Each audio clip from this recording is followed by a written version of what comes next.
अगर आप भी चाहते हैं नए वीडियो एवं नए ऑडियो देखने एवं सुनने के लिए तो हमारे गोल्ड स्टूडियो चैनल को सब्सक्राइब जरूर करें एवं बेल आइकन दबाना ना भूलें।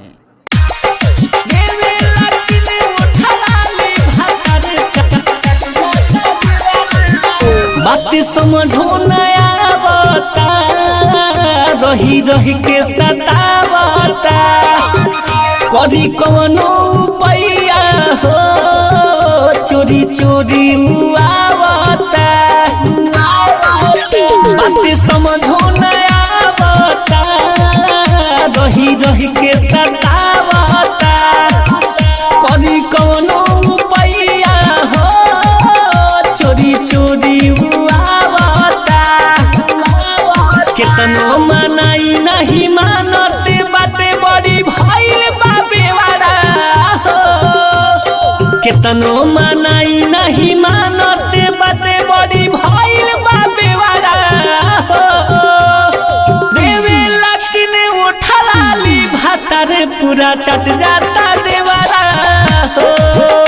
आधे देवे लकिने उठलाली भातारे पूरा चट जाता देवारा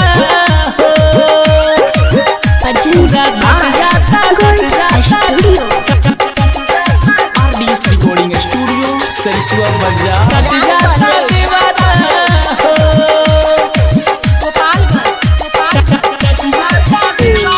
सेजिया के सुख नहीं मिलते बाटे रहिले हमहू पासे उपासे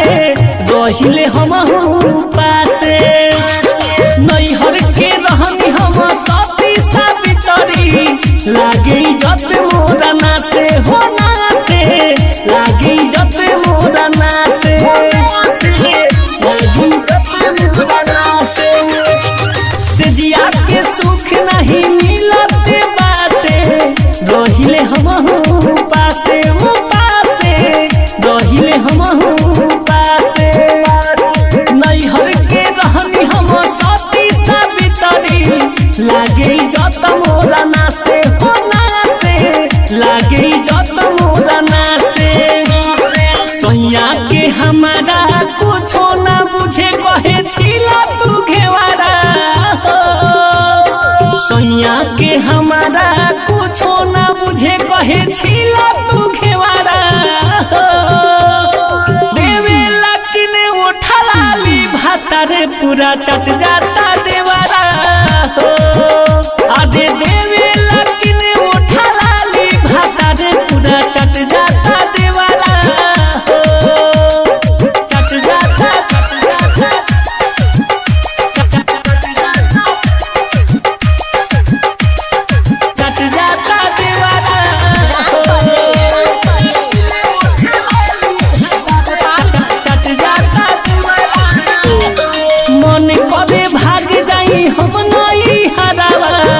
लेके आपन जवानी जवानी